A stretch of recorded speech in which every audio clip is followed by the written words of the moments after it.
turn the lights off.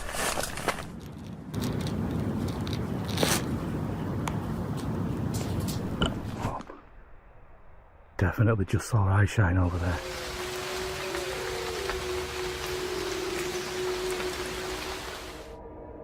Venturing into the woods alone at night can be terrifying. But what happens when you encounter someone or something you'd rather never meet? Tonight, we're diving into the 6 most disturbing camping encounters ever recorded. These clips will make you think twice about ever stepping into the woods alone again. Let's delve straight into this first disturbing encounter. It was March of 2025 when a camping YouTuber, Daniel Mark Brown, set out on one of his classic stealth camping adventures, this time in the remote woodlands near Ostry, England. His plan was to follow one of the well-known hiking trails until he could veer off and disappear into the wilderness, setting up camp in a hidden spot far from curious eyes. Everything went according to plan at first. Daniel quickly found a perfectly enclosed area, nestled among thick trees and just out of sight from the path. And after setting up his gear, he cooked up a warm meal and soaked in his beautiful surroundings, completely at ease in the embrace of nature. As the sun dipped below the trees and the trail grew silent, he felt a deep sense of calm. The woods, now empty of other hikers, seemed like the perfect escape. And by the time darkness fully settled in, Daniel had crawled into his sleeping bag, content and relaxed, thinking this might be one of his most peaceful trips yet. But just as he drifted off into sleep, something abruptly jolted him awake, shattering that perfect sense of peace in an instant. 100% been spotted. Right, I'm trying to keep calm and keeping calm. I'm almost too scared to breathe here. I think a dog or something just came in. Daniel was started awake by the sharp crack of snapping branches nearby, far too close for comfort. And before he could fully process what was happening, a beam of light cut through the darkness, landing directly on his stealth sleeping bag. His heart pounded as adrenaline surged through his body. For a brief moment, Daniel lay frozen, trying to decide whether to stay hidden or confront whatever was outside. The flashlight's beam lingered for a few seconds longer, scanning the area, then returning to its position. But after a few tense seconds that felt like an eternity, Daniel gathered his courage, slowly unzipped his tent, and peeked outside, hoping for an explanation and fearing what he might encounter.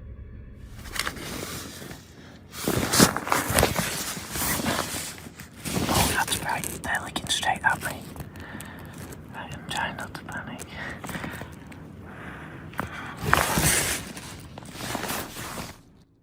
Hello?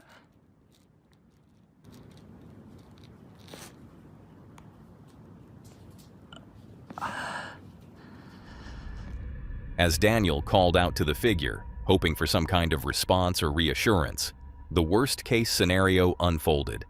There was no reaction at all.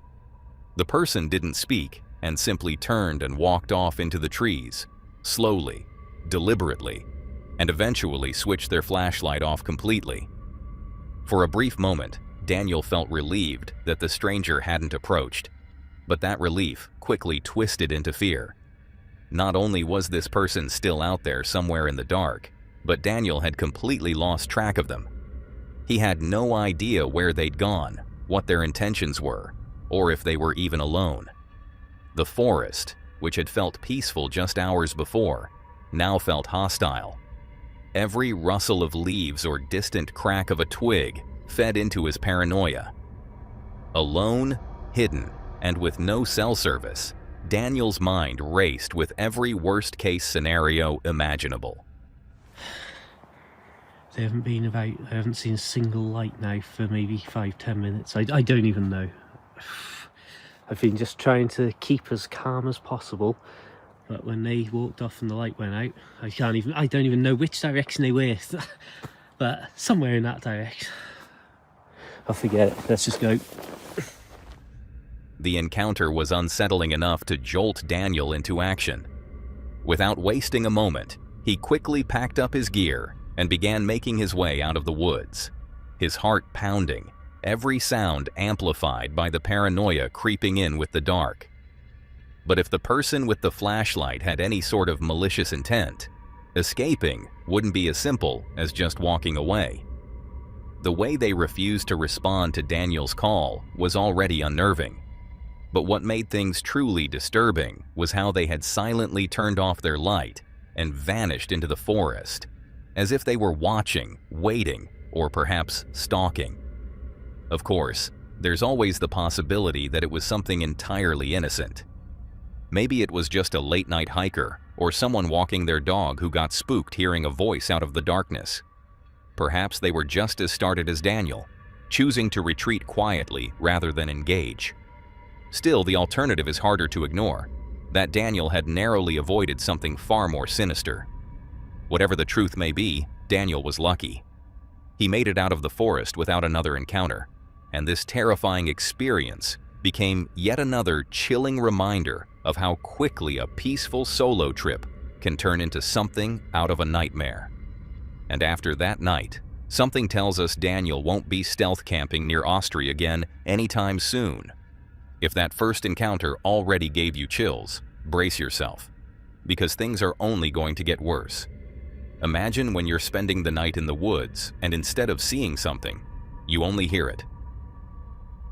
Meet Corinne and Chelsea, two friends who create vlogs, take on fun challenges, and share uplifting moments on their YouTube channel, all with the goal of spreading positivity and inspiring others.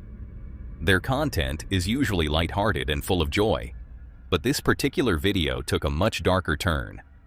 For this adventure, the two decided to go camping in one of the UK's most infamous locations, Daring Woods, also chillingly known as the Screaming Woods. This forest has a disturbing reputation. Over the years, many visitors have reported hearing unexplained screams echoing through the trees, and, more alarmingly, several bodies have been discovered in the area under mysterious circumstances.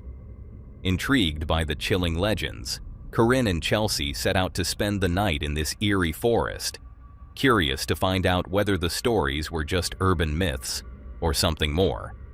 They expected a spooky experience, but nothing could have prepared them for what was about to unfold. It's July 22nd, 2024.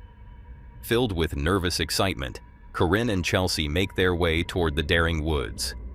As they arrived, they wasted no time, heading deeper into the forest to find the perfect spot to set up camp, completely unaware that this night would turn into one they would never forget. It's eerie though, like can I imagine what it's going to be like in pitch black? Yeah. Oh, is that a map? Oh, no camping is allowed in this woods. Oh my god. Well, we're doing it anyway. We found a spot. We're not too off because we had, oh my god, we had so much to carry. Wow. Is this the base? Oh, it's mosquito. It's got mosquito thing in it. Mosquito net? Yeah, built in. Look. Is that the base? No. Yeah, this it is the inner. Oh, this is the inner. That's what the poles go through, right? Yeah. Shimmy it all the way round. That's...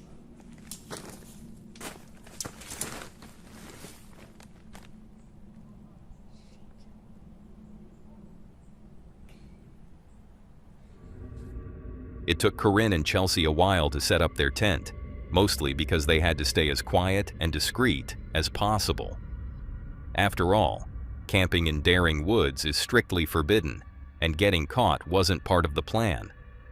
Eventually, they managed to get everything in place. But as the sun dipped below the horizon and the forest was swallowed by darkness, the atmosphere around them began to shift. Whether it was their nerves playing tricks or something truly unnatural, one thing became clear. The deeper the night grew, the more it felt like they weren't alone in these woods. And this was only the beginning. Right, so it is completely pitch black now. It's not really, everything's gone a bit wrong.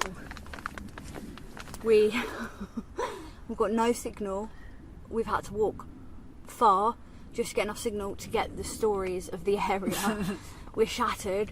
Chelsea's driven for ages. I'm knackered. Everything's gone a bit wrong. We've squashed our breakfast. My shoe got stuck in the mud. The whole shoe came off my foot. Like we're getting signal. We're getting signal, then we're not getting signal. But yeah, so it's pretty creepy.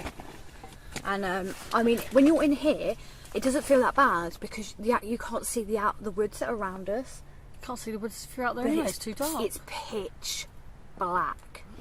It's all of a sudden just gone really quiet. I've just all of a sudden started to feel really frightened. Really frightened. Like literally just as you said that. It just went... I just got a very, very horrible feeling come over me, mate. Yeah, shush. Mate, I'm not actually kidding. I feel fucking scared. I'm not. No, I don't feel right. Something's not right. And I'm not being dramatic. Right as you fucking said that, I felt this horrible feeling of dread. Alright, well don't tell me about it. You keep that to yourself. Gone right off that cheesecake.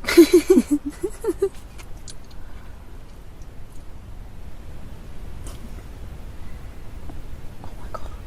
What? I'm freaking myself out. Like, stop. You are. It was just weird that I felt that right when you said it. Because when I spoke, it echoed through the woods. Wow. Wow. Although the girls try to keep the mood light, cracking jokes and distracting each other with stories, it's clear that something feels off. No matter how hard they try, that eerie, creeping feeling in their chests just won't go away.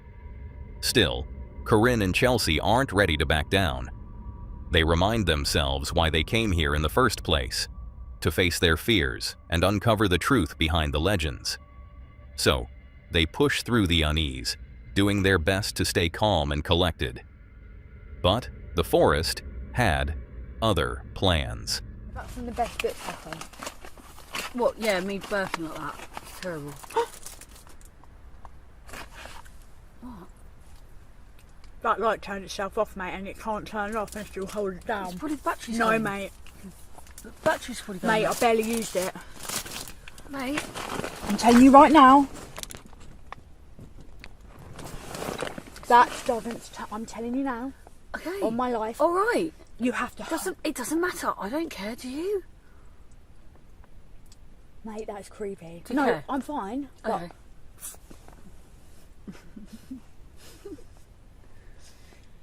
Oh my god, stop. Stop I'm it now. telling you now. Just stop it now. Just leave it off. Just leave it off. It's running out of battery. right, I'm putting this on because if that one goes out, I'm scared. No. Yeah. It's running out of battery, that's all. I'm telling you Mate, I now. haven't used it. It's just running out of battery, that's all. And do you know what? Maybe it is running out of battery. Maybe it is, but... I've got a logic explanation for It everything. could be running out of battery, but I really I've have. never used it. Except for that time we were in the church and took about 2 photos. As if the eerie atmosphere in these woods wasn't unsettling enough, the light inside their tent began to shut off. Twice. What should have been just a faulty flashlight felt like something, or someone was playing with them. But that wasn't the end of it. The night seemed to grow colder, the forest quieter, and with every passing minute, the tension around them grew thicker. What started as a thrill-seeking adventure was slowly turning into a nightmare. Look, at the end of the day, that might be running out of battery, but Someone said okay. it is new. I haven't used it before. And... Shush.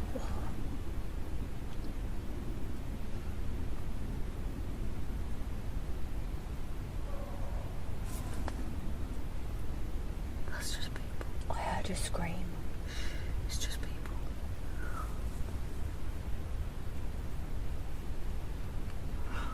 I don't know. Should we go to sleep? Should we go to sleep now?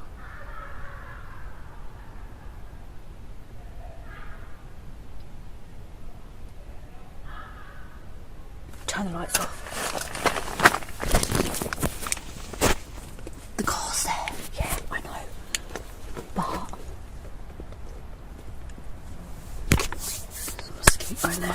Got it. We need to stay quiet because there are people. That wasn't a ghost. That was a person, and we don't want people seeing where we are because people like fucking scaring people. That was people. That wasn't a ghost. Obviously not. My battery's gonna die. Oh no! Shit, where's the power bank?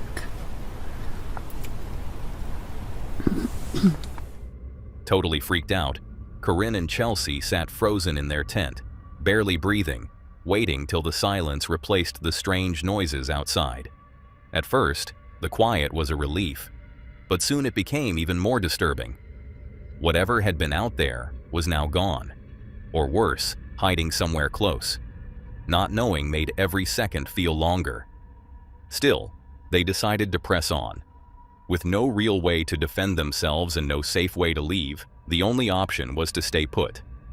They kept their lights off, huddled together in silence, hoping to remain unnoticed by whoever was out there. Every crack of a twig or rustle of leaves sent their hearts racing. Luckily, they made it through the night, but they didn't sleep much. Not that much happened. There was a few creepy things that I wished we got on camera. I heard, so as I was drifting off to sleep, I've just suddenly been woken up by this horrible feeling of dread and this flashing image of someone like that against the tent. Now obviously that doesn't mean anything, but it was creepy and it freaked me out, really freaked me out, and it made me feel really uneasy for a while. Anyway, I ended up falling back asleep again, and then I don't know what time it was, but About 3ish. was it about I 10 said, past 3? I woke up. Was that when it yeah, rustling? because you said what There time was is it? rustling around the tent, like quite a lot. Obviously, it could be an animal or something. Yeah, obviously. but it was like someone was touching the tent. There was nothing. Mate, it was like someone was in the tent, like in the conservatory bit. Oh god. So it was like That's rustling scary. and rustling, and I thought I woke Corinne up, and I was like, Corinne, is that you? Can you hear that? And she just goes, Because I was half asleep. she's off sleep, straight back to sleep. She just goes, no, it's not me, I'm dead still. And then just went back to sleep. And then it continued for a little while. But the thing is, with that rustling noise, there was no noise before or after it. It just kind of appeared at the end of the tent, and it was just like, oh my god. And yeah, and there was nothing. The wind wasn't really bad. It did then start to rain. It was raining. That had an effect on, maybe hearing stuff. Other or, stuff. or We did things like hear we did hear branches breaking, but it'd be once in a while a branch would snap. Yeah. So it wasn't like sort of footsteps were walking and snapping. It was just once in a while a branch sounded like it got trod on. But we kind of just tried to ignore it, because at this point we couldn't really film because we didn't want to have. No, if we do and something like this again, we're gonna have to like. we didn't want to make a big deal out of something that potentially wasn't anything. Well, there shouldn't have been branches snapping. There's not really animals heavy enough. I says deer, but they wouldn't have been where we were. I think. Even though Corinne and Chelsea had just endured one of the most restless and terrifying nights of their lives, the most important thing was they made it through unharmed. But the fear they felt was real, and the strange sounds and overwhelming sense of being watched weren't something they could simply laugh off the next day. One thing was certain: this would be their first, and definitely their last, night ever spent in the infamous Daring Woods. Would you dare to spend the night in the Screaming Woods? Or do you think what happened to Corinne and Chelsea was something far more explainable? Whatever it was, it reminds us that sometimes the things we can't explain are the ones that stay with us forever. And with that, we head straight into the next disturbing camping encounter from Adam, best known for his popular YouTube channel, Adam Brown Adventures. He's a dedicated scuba diver who uses his skills to remove cars polluting rivers and lakes, and more importantly, to search for missing loved ones across America, always free of charge to the families. But Adam's channel isn't just about search and rescue. He also shares a wide variety of outdoor adventures, including river treasure hunting, scuba diving, metal detecting, abandoned exploration, and more, all with the aim to inspire others to get outside and create their own adventures. In this particular video, Adam takes us to Sumter, South Carolina, where he sets out on a very emotional mission. He was camping in the area with one goal in mind: to help locate a man named Tommy Braley, who had mysteriously vanished 7 years ago. Tommy disappeared without a trace after leaving work one evening, and since that day, his family has lived in heartbreaking uncertainty. So, on December 30th, 2024, Adam, alongside fellow searcher Jason, returned to the case with fresh determination. Their mission was clear: to bring long-awaited answers and hopefully closure to Tommy's family. Today we are continuing the search for missing person Tommy Lee Braley. He went missing back in 2017 with his vehicle, a silver BMW. It's been 1 year since 52-year-old Tommy Braley was last seen by his family and friends in Sumter. Braley left Brewer's Bar on East Westmark in the early hours last August and hasn't been heard from since. And we've been doing searching for the past years for Tommy, because he just basically vanished after leaving a Brewer's Bar and Grill in downtown Sumter, which has since closed by now. They had a lot of issues there, apparently fighting, and I've heard a lot of rumors about this bar. But he was out with his coworkers, having a good time. He left at like 2 a.m., vanished. He only had like a 15-minute drive back to his house, but neither him or his car has been seen since. So me and Jason, we've been checking so many places over the past few years for Tommy. Just all the signs to us point, when a car goes missing, you're in the woods or the water somewhere. There's a lot of woods, but by this time, usually hunters or somebody would have seen him if it was obvious. There's not a ton of water. There's a lot of little spots, and we're just, continuing to search. And you've been out here the past few days looking, right? Yeah, I was here Saturday. It looks like it could be a car. I mean, it's a car-shaped object out towards this way. I mean, I don't know if it came around that curve here. Yeah. And like shot off right there, but I've seen no signs of car parts. But we're talking, what, 7 years ago? Jason had conducted some sonar scans in this particular body of water, and to their surprise, something unusual showed up on the screen. An object that looked strikingly like a submerged car. Hope surged through them, but so did skepticism. After all, they had searched this area countless times over the years with no results. Still, this new discovery was too compelling to ignore. With cautious optimism, Adam and Jason prepared to take a closer look, holding on to the possibility that, after all this time, they might finally uncover the truth behind Tommy's disappearance.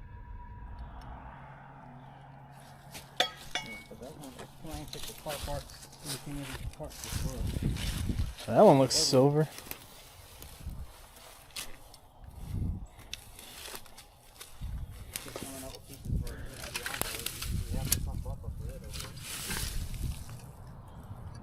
That looks pretty new though. GM. We're gonna see if we can't stick to something. Bet you would pull up some car parts though. Probably. Oh. Hey, I'm on something over here.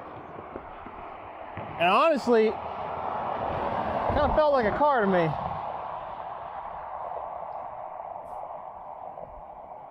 You need to scan this, dude.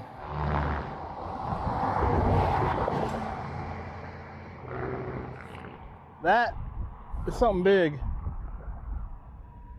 Everything about this finding suggested there was something significant lying beneath the surface. The shape, the size, it all pointed to the possibility of a vehicle. So, without hesitating any longer, Adam deployed his underwater drone, determined to get a closer look. If this really was what they had been searching for all these years, they were about to come face to face with the long-lost answer to a heartbreaking mystery. We're gonna send her down and see what this object is. Let's go down.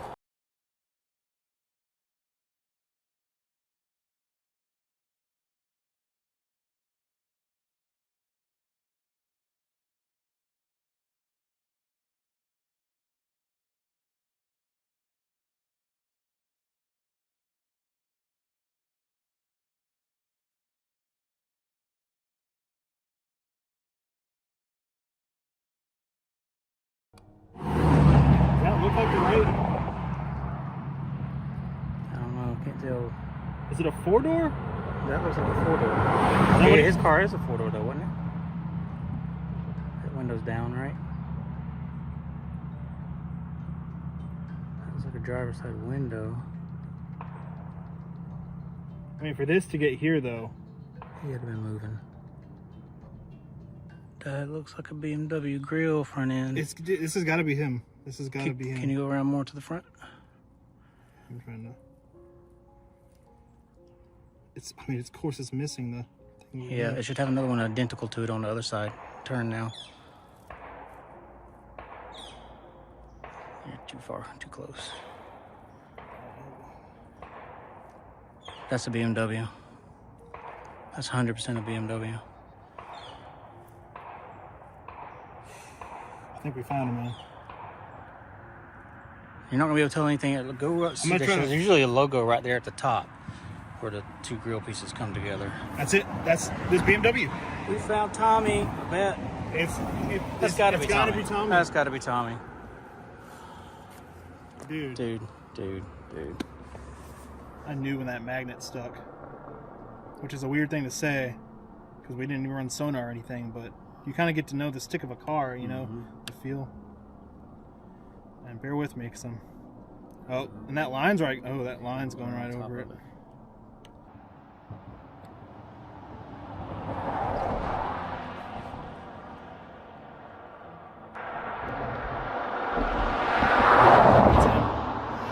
We found him. Can you get to the back? I'm going to try to pull it out, but we have confirmation that he's in the vehicle, where there is human remains in the vehicle. Obviously, we won't know that until the coroners check it out, but... A wave of relief washed over them the moment they realized, with certainty, that they had found Tommy. Human remains were discovered inside the car.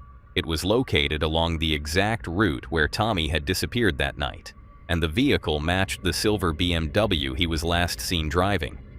Madam dove into the cold, murky water to retrieve the license plate, needing undeniable proof.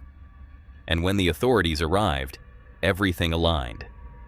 The next morning, the car was pulled from the water, and soon after, the remains were officially identified as Tommy Braley.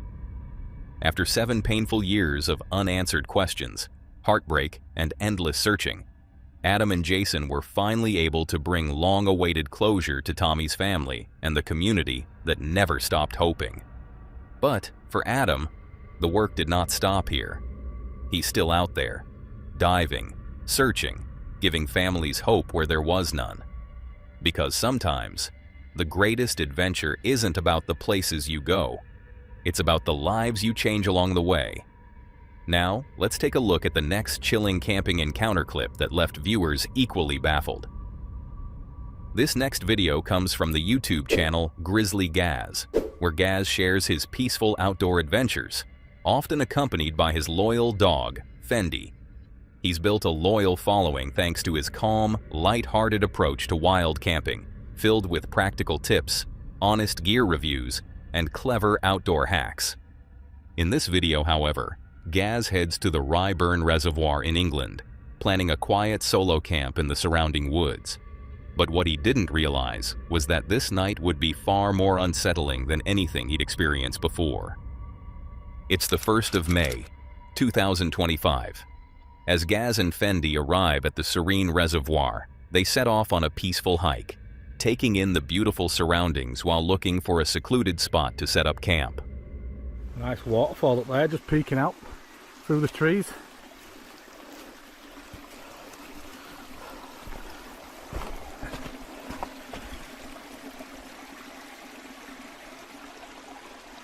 Fendi?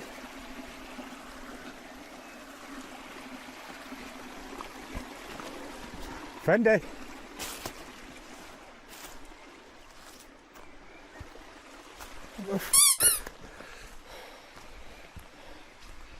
No idea where she's gone. Not like her, that. Fendi?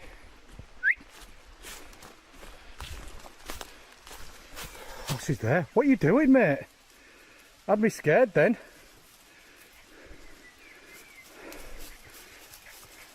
You find some Maltesers to munch on, did you? Don't do that to me. Little divvy. Oh, yak. Got frothy bob all over my hand now. And here we are, home for night. Gorgeous, isn't it? With the perfect spot chosen, Gaz wastes no time setting up his camp. He pitches his tent, lays out his gear, and gets everything in order just as the sun begins to dip behind the trees. But as twilight settles over the reservoir, hunger kicks in, and Gaz turns his attention to dinner, firing up his stove and cooking a simple but satisfying meal under the open sky. So far, it's everything he could have hoped for. The weather is mild, the woods are quiet, and Gaz is soaking in every moment of peace, grateful for this little escape into nature. But as the sky darkens more and the forest begins to hum with its usual nighttime sounds, that peace begins to crack. Because what started as the perfect night is about to take a very strange turn. Big mummy long legs, isn't it?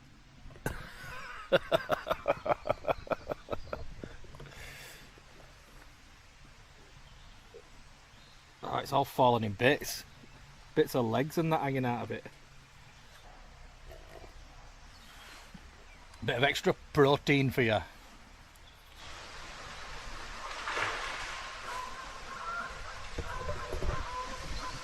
What was that?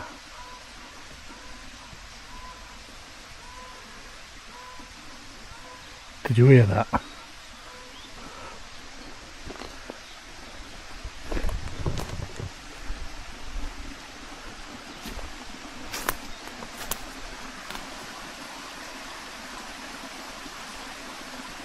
Definitely sounded like a tree falling down from over there somewhere.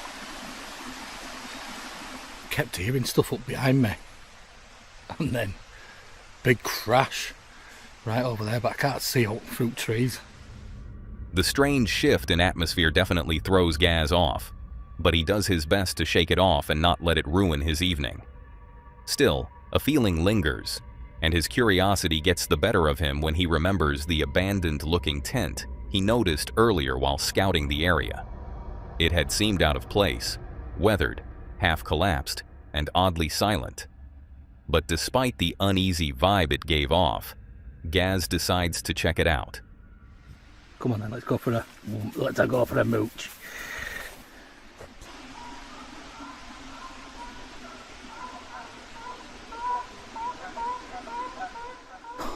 Oh, it's geese.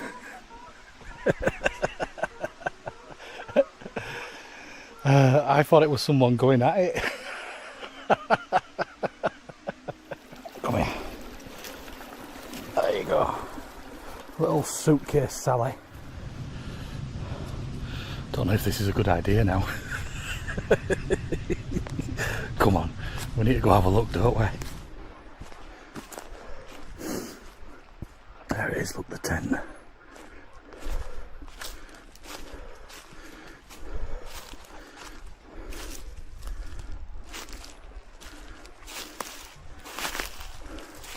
Hello? Hello? There's rubbish everywhere. Hello? Fendi, come here.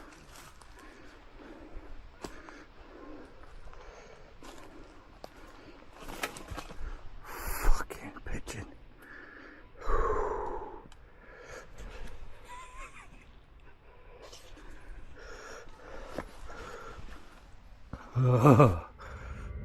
Gaz hesitated for a moment, questioning whether checking out the tent was a good idea at all. But with Fendi by his side and curiosity pulling him in, he pressed forward. And to his relief, it was abandoned. Although what he found didn't exactly ease his mind. It looked like someone had left in a rush, or was planning to come back, but never did. Questions swirled in Gaz's mind. Who had camped here? Why did they leave everything behind? And most importantly, why did it feel like something was still watching? So, not wanting to hang around any longer, Gaz quickly made his way back to his own camp.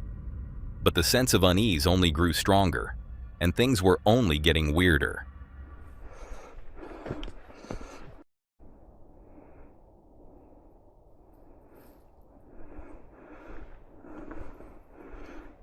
Just heard something splashing about down there.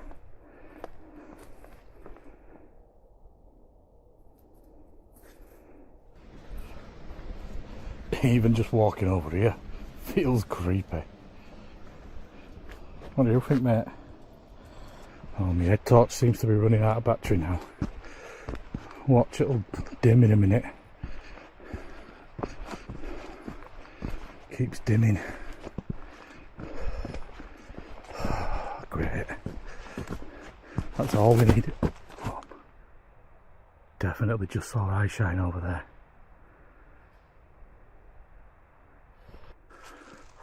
Oh, what's that down there? Oh, I'll have to find a way down there. As Gaz made his way back through the woods, something caught his eye. A strange, weathered structure partially hidden between the trees. Curiosity got the best of him, and despite the chill running down his spine, he stepped closer to investigate. And the closer he got, the clearer it became. It matched the description he had once read about online, the so-called druid's altar, rumored to be hidden somewhere within these woods. Locals talked about strange gatherings around this place, dark rituals, eerie chanting, and sightings of cloaked figures at night. Some even believed demonic ceremonies still took place here under the cover of darkness. Whether it was just a creepy old legend or something more sinister, Gaz knew one thing. This wasn't somewhere he wanted to hang around after sunset. There we go, look. What's that on top of it? What is that?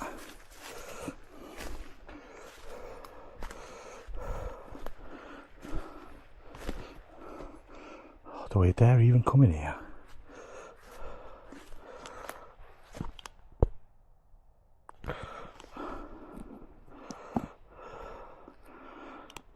Holy Bible.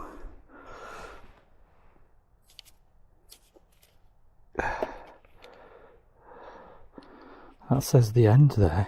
Is it upside down?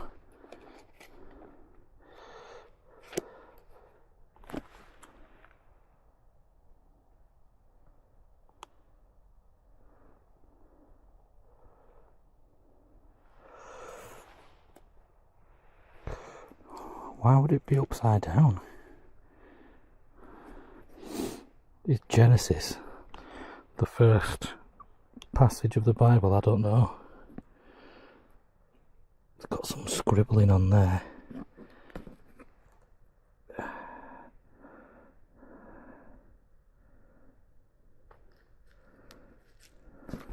Can't make out what it says.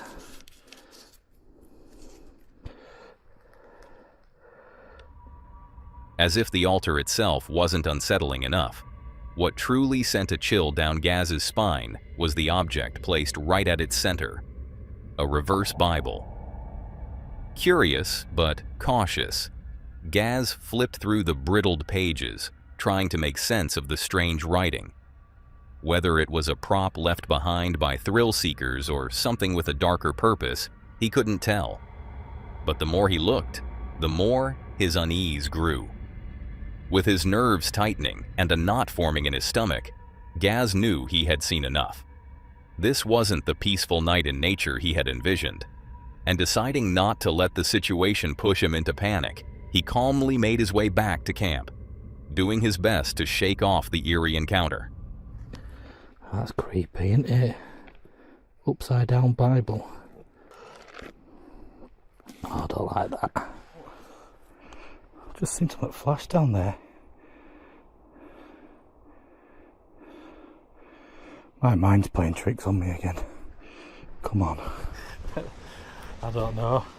Druids don't go by the Bible, do they? And I don't think a Christian would have an upside down Bible. Let me know what you think about it.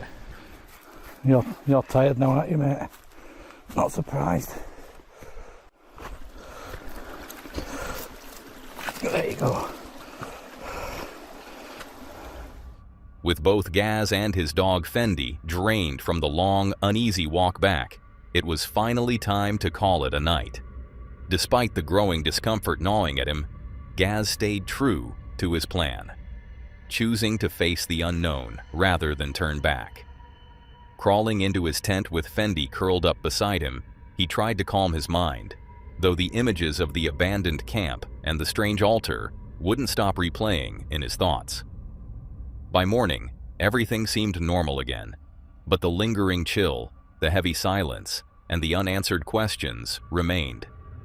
One thing was certain: Gaz had come to these woods for a fun adventure, but left with a story that still gives him goosebumps to this day.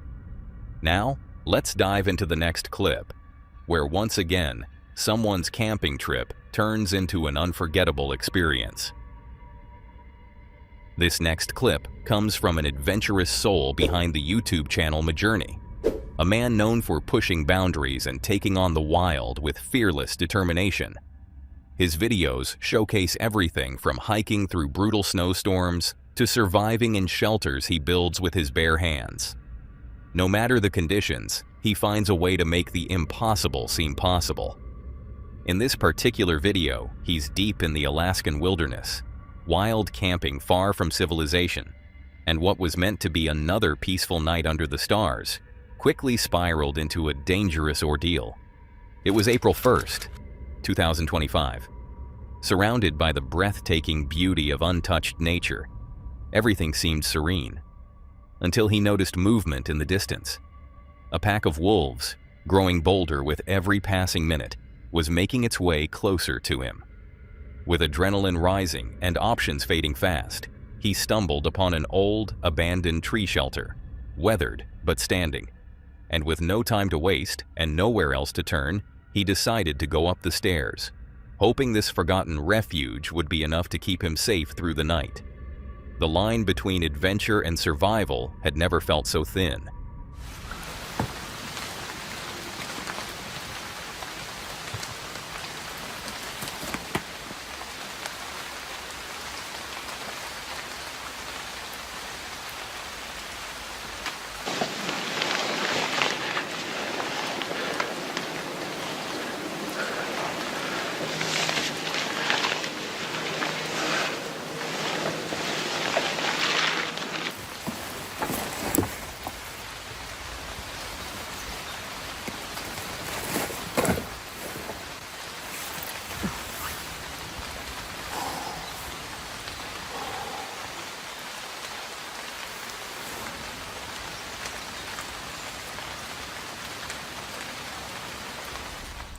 Surprised by how high up and surprisingly stable the platform was, he decided to make it his refuge for the night.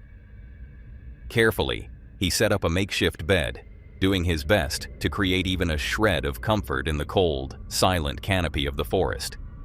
At least up here, he was safe from the wolves below, out of reach, tucked away above the forest floor. But now a different danger loomed. One wrong move in the dark, and he'd face a fall that no one could survive.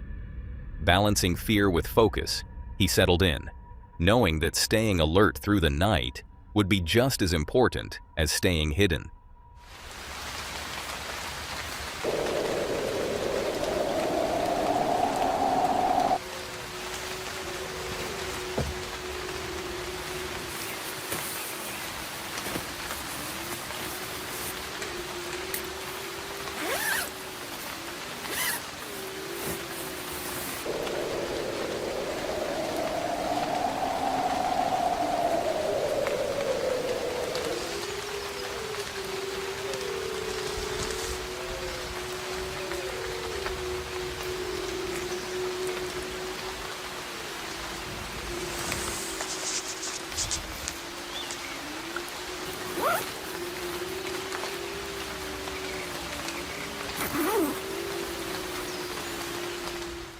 Surprisingly, he managed to make himself quite comfortable, so high above the forest floor.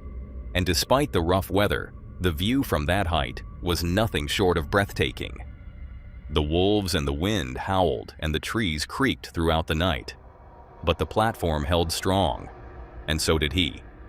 By the time the morning sun painted the treetops gold, he carefully made his way down the long, rickety steps, ready to take on another day in the wild.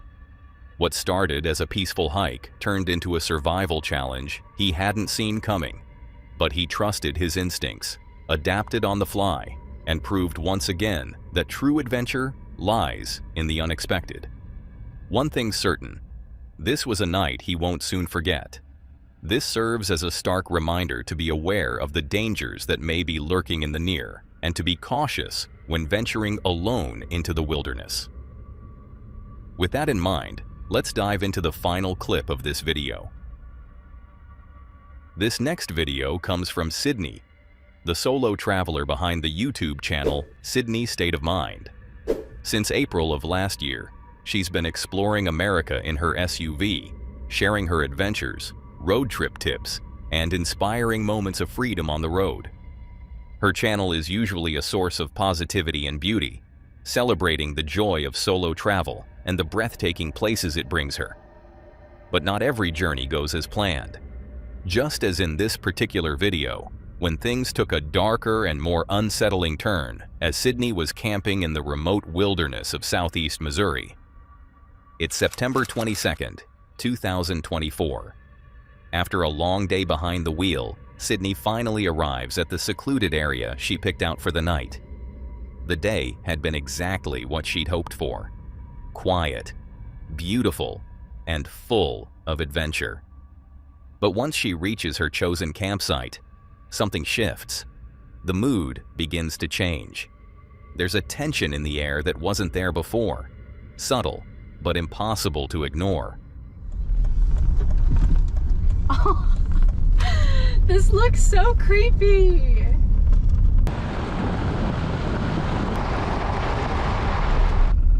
Oh, there's a fire tower up there. So apparently there's spots like at the end of this road right here. Well, it's supposed to be down this road.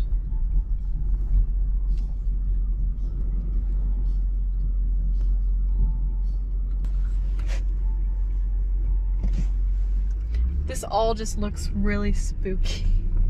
Okay, so basically the issue is that I was supposed to turn down that road down there, and there's a giant tree in front of it, and it looks really creepy and unkept.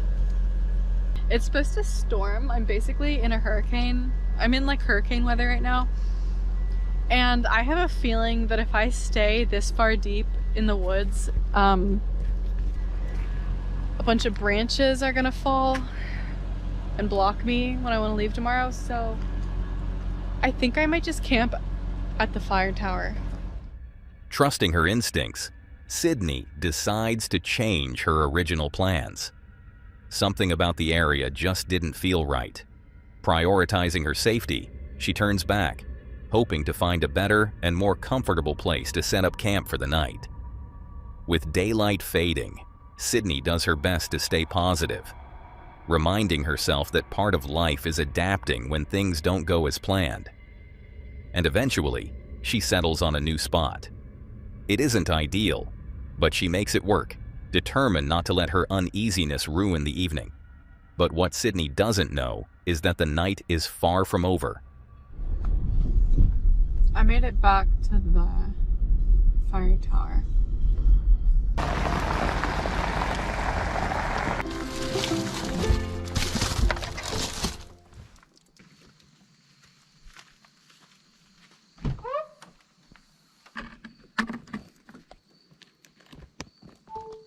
Where's my Spam, bruh? Here's my rice.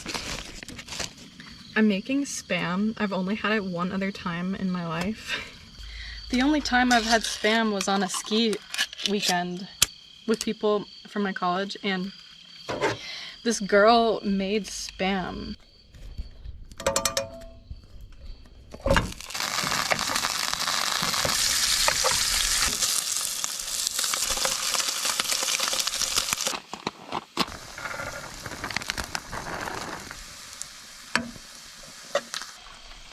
Well, this is only a tad creepy.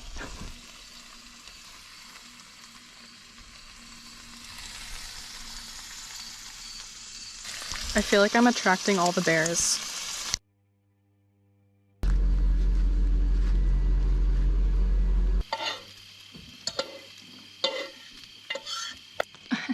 I'm actually really scared of the whole bear thing right now. I don't know what I was thinking. This was so smelly. I should not have made dinner. All of a sudden, a chilling realization hit her. She was deep in bear territory. The smell of the food she had just prepared, which moments ago brought comfort, now felt like a dangerous invitation. Every sound in the distance, every crack of a branch, seemed amplified by the fear creeping in. Sydney tried to stay calm, reminding herself of the safety steps she'd learned along the way. But the growing discomfort was impossible to ignore. The area, already carrying a strange and eerie atmosphere she couldn't quite put her finger on, now felt like it was closing in on her. With every minute that passed, the question became louder in her mind. Should I really be staying here tonight? Or is it time to go? I actually am very freaked out. Putting my oven away, my stove away. This is just gonna be dirty in my car. I have this plate of food and I need to eat it, but I'm so scared. This is what I'm gonna do. I'm going to eat as much as I can, and I think I might move to a campsite like over there and just get up in the morning and leave early. I'm almost like about to shake. I'm so scared, but I need to eat. Oh my god. Thank you, Dad. Thank you so much. I don't think I've ever needed spotlights more than tonight.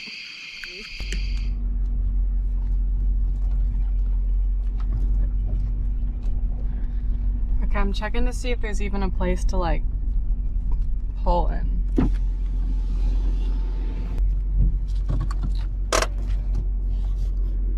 You're probably like, wow, that made such a difference in where you're camping before. Well, I don't know. I'm just spooked. I'm spooked. So moving my campsite, even if it is like just 50 yards, 30 yards, whatever, makes me feel a bit better. Relocating to her car gave Sydney a small sense of relief. At least now, the scent of the food wasn't lingering around her sleeping area, and the solid frame of the vehicle felt like a protective barrier between her and whatever might be roaming the woods. Still, the tension in the air was thick, and every little sound outside made her heart race. The fear of a bear encounter lingered in her mind, making it hard to truly relax. But eventually, exhaustion won. Cocooned in the relative safety of her SUV, Sydney managed to fall asleep, and when the morning light broke through the trees, she woke up unharmed, but not unchanged. So, was Sydney overreacting? Or was she simply listening to her instincts, the very instincts that may have kept her safe that night? One thing is certain, trusting your gut, especially when you're alone in the wilderness, is never the wrong choice. Now that was all for today, folks. If you enjoyed these horrifying clips, subscribe to our channel and click to see more on the video on screen.